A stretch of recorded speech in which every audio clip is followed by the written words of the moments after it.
Maayong hapon mga kauturan kag kabyanan, ini si brother ninyo Nar Madira Aguilar kag sinigid nga takna. Alauna hasta alauna imedya sa kahaponanon, magaobdanay naman kita diri sa aton programa sa kahanginan ang inspirasyon sang mga senior citizens. Mabatian ini tagsa ka Lunes, Miyerkules kag Biyernes sang hapon diri sa paborito ninyo nga waragwagan ang DYDA J53 sa lilisuan sang inyo mga radyo. Kag kay Miyerkules subong nga adlaw kita ang magaopdanay diri sa aton nga palatuntunan sa kahanginan. Kag paagi sa ang Dios Gugma Network, kita ululupod nga magabaton sang maayong balita, mga dinalan mensahe kag artikulo, mga dinalan kag panghuna-huna nga aton mabaton online, kag ginapakigambitan naton subong nga ginapakigambit man naton sa tanan naton nga tagpalamati sa aton mga brothers and sisters sa aton komunidad nga sa diin nagahiliusa kita sa pag-welcome sang good news nga mangin gabay naton sa aton mga buluhaton kag inspirasyon sa matag adlaw naton nga pagkabuhi. Ginatamyaw naton ang tanan-tanan sa aton komunidad sa diin kita ginapanguluhan sang aton arsobispo Most Reverend Milipil B. Villunes, sa inspirasyon man ni Reverend Father Primar Silva nga aton spiritual director, kag sa pagdumala ni Brother Edwin Idaulo nga aton head servant.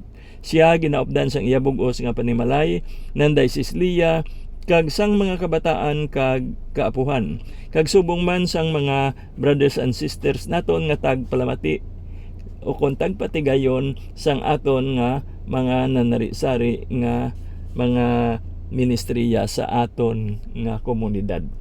Kag sa ila didto sa mga duog nga may mga chapters kita kag malambutan sang aton nga presensya. Karon aton na nga pagapangamuyoon ang palangadion sang mga senior citizens and retirees. Sa ngalan sang Amay, sang Anak kag sa Espiritu Santo. Amen. Mahal nga Ginoo, madamo gid nga salamat sa sining kabuhi nga ginaangko namon bisan pa nga yara na kami sa edad sang pagretiro, nga ginkahamot-an namon sa pihak sa mga kabudlayan nga amon nasugata sa amon mga alagyan. Sang primero ginkasubo namon ang pagretiro, kay abinamon amon na yadto nga tapusan sang mabinungahon namon nga tinuig. Apang nagsayop kami Ginoo, kay imo ginasulit-sulit sa paghambal dira sa amon tagipusoon, magpadayon kamo. Pangitaa ang kalipay sang inyo kasing-kasing. Salamat gid Ginoo sa mga maalwan nga katawhan nga nagpakita sa amon sang alagyan, agod kami makapadayon maggamit sang nabilin nga mga tinion, talento kag bahandi nga imo ginhatag sa amon para man sa iban. Bendisyoni kami Ginoo, hatagi kami sang kabakod kagahom nga amon pakamaayuhon ining amon buluhaton suno sa imo pagbuot. Tubtob nga imo kami pagatawgon sa amon pinakaulihi nga palahuwayan. Amen. Sa ngalan sang Amay, sang Anak kag sa Espiritu Santo. Amen.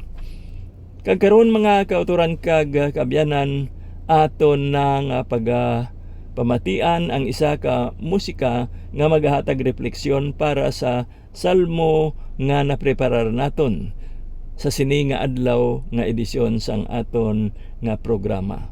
Kag yari na ang aton nga pagpamati.